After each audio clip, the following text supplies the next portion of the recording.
What is up, guys? Wraec is here with a new video, and today with the best teams for the Battle Drills boss Grim Executioner. This season's Battle Drills boss, it seems, because he is repeated now, I think for the third time already. Not quite sure, but we have a few new things that we can use against this guy, and it is fairly interesting. Also for beginners, I want to start with a few words on how to fight this boss, because, well, the explanations on him aren't too great, I have to say, and they don't really lead you down the way of good damage, because they don't show you the real boss mechanic that is like the main point of team design here. If you just click through the boss details and you go like this, okay, yeah, it's like a little, it goes into the coffin, okay, defeats an enemy and makes the weakest target unable to move, and that kind of leaves out a super important point that we have to talk about, because the most important thing about this boss is really in his ult and only visible when you click this button. And then it says, wakes up from a coffin when a battle starts, gaining 99% physical damage reduction till the end of the battle. So, in short, all of your physical damage dealers are basically useless against this guy, meaning we have to build teams that rely on magic damage dealers. And I personally think it's a little bit boring. In my opinion, it would have been nice if they at least changed up the boss so that maybe on the cheapest and easiest form, there would be one version of this guy that is immune to magical damage, one version that is immune to physical damage, so we at least get a little bit more variation in the heroes that we use. But okay, and I've tried a lot of teams. Actually, I made up my own 3 teams that I want to show, and then I also want to show you guys the 3 teams from the Yapala guide, which are very cool. First of all, I managed to just snag the place 1 for my guild with a 33 billion hit that we can take a look at. I used a combined team with main damage dealer Odie. He still is like the main guy, the best damage dealer for this boss, and with his magic damage, it's absolutely insane. We can take a look at this fight. The way this works is he emerges from his coffin, and every single time basically will launch an ability to make your weakest hero unable to move. And I already saw like a few pictures of people that said like, oh, my Talene really didn't do well. For some people, if your Talene isn't highly upgraded but your other heroes are, keep in mind, yeah, he might just target your Talene because she is the weakest hero. So if your Talene is the weakest hero on the board, that can lead to some problems. If you have her well upgraded, and notice it looks like this, she's attacking throughout the entire fight, then you really don't have a problem. But if you notice, okay, ever so often she is interrupted, even though she didn't really go to low HP state, well, it is because of the second ability of the boss. Here in the combination, we of course deal a lot of damage with Talene and Odie. Yapala on the team side went for a different route and decided to just split them up to support those 2 heroes to the best extent that they can, because those 2 are really, in my opinion, the best damage dealers that we have on the board. Specifically for this season, I made 3 new teams that I can show you guys. I'm very happy with 2 of them. The third one is still a little bit wonky, I have to say. And this was the team that I just showed you that managed to snag the 33 billion. If you just want to get the high score in your guild, this team can do it. Take a look at the charms though. You really want to make sure that you have the legendary charms there equipped. This will give you a ton of extra damage throughout this battle drills. In general, it's really about the legendary charms now.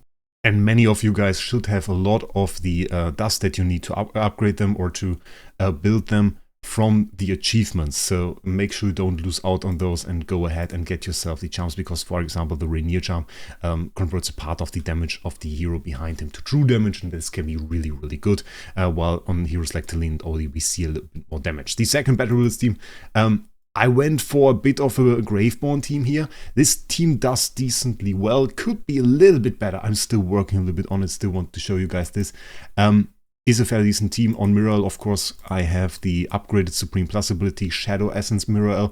You can search for my video Shadow Mirror if you want to see it. And then for the last team, went for a little bit of a wilder team. We have Cassidy in here, we have Brian. Brian sadly a little bit low on my account, but we can compensate with Alsa and Lily May being fairly strong. Parisa actually mostly for, well, an extra bit of magic damage, but also attack speed buff, so this is fairly good. And this team comp works for me fairly well, and you can get like a very decent high score. The thing about this though, and something that I want to mention for Battle Drills, while it is very appealing of course to go ahead and go into Battle Drills and try to get like the highest contribution overall here, and the design of this ranking certainly is, well, kind of aiming to make you reach for the highest score in one single attack. Your goal should be to get the highest overall score, the highest sum of damage throughout the 3 attacks that you can do every single day. And this means you cannot just build one strong team to get to the top of contribution, but you have to see, okay, what does my first team do in terms of damage, my second team, my third team, and then you sum that up, and then you can see, okay, am I really good? And really, I would appreciate if they just changed the contribution a bit, at least made a second leaderboard where you can just see, okay, how much damage in total did you do? And this, I think, is the more important parameter that we have to face here. Because if there is a player that, like me, that has the highest score here, but maybe I'm overall really, really bad, my other 2 teams aren't really up to par, and in the total damage, I'm not there, then somebody else might just be better than me. And I think it is more important for a guild to just clear as many Grim Executioners as possible to get the highest points, and thus make sure you check out, okay, are my 3 teams really doing well? And for that, maybe let's check out the Yapala guide as well. Yapala, as you guys know, is another Discord server where you can chat about AFK Journey, find the best AFK Journey teams, and there are a lot of theory crafters there that really enjoy making up teams. And in this graphic, they kind of brought all the teams together. We have the elite teams here for general mobbing, then we have the advanced stuff where you can see, okay, where should I use which team? Green Iron is there, and they made this really clear, and they choose very nice graphics, which I really think is great. But they also made boss teams here by Oipig and Barbara, and we can take a look at that, maybe zoom in a little bit more. Okay, made those boss teams a little bit bigger for you guys. You can see they kind of made like the main boss team over here this time around, which with a little bit of another composition than the one that I used. And maybe on this occasion I also want to point out, because they detailed this so nicely here, you always have to take a look, of course, for the faction skill that you use, and you want to upgrade those. And right now you can theoretically go to level 30 if you clear enough AFK stages. The second guy, my guild, for example, Endgame, he has that. He also already has like a level 30 Celestial Hydrogen skill tree. I'm closing in on my Wilder skill tree, but that can of course be relevant for you. I made a guide on the faction skills of tier 3 recently, so that is also something you can check out.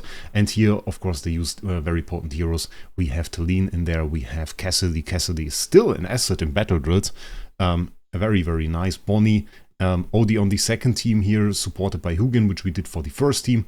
And then Lily May also in there. And for the last team, we see that there's a little bit of combination. They also went like for the Graveborn team. By the way, Niru is not in there for his abilities, mostly for the charm, because he also has this true damage conversion charm. But you can see there are different replacement options here. So certainly an interesting team. And I will link you this graphic down below together with an invitation to the Appella Discord. It's also a very nice Discord. If you enjoyed chatting about teams and theory crafting a little bit, you can definitely join there, and you will find some people that are very like-minded, and will be a lot of fun. So lastly, I want to address one more thing from my last videos. Apparently there was a high-pitched noise that was somewhere in the video. I am still in the process of finding the source for that. I kind of tried to move my PC a little bit further away and block that off a little bit, but I will try to improve the setup a bit more. So if you hear the noise, maybe tell me down in the comments. But I'm trying to work on it, and should be fixed like within about a week or 2, I reckon. If it's still in this video, then my apologies for that. Maybe still subscribe to the channel. I'm sure we can get this fixed eventually. And other than that, I wish you a great day. We'll see us in the next one.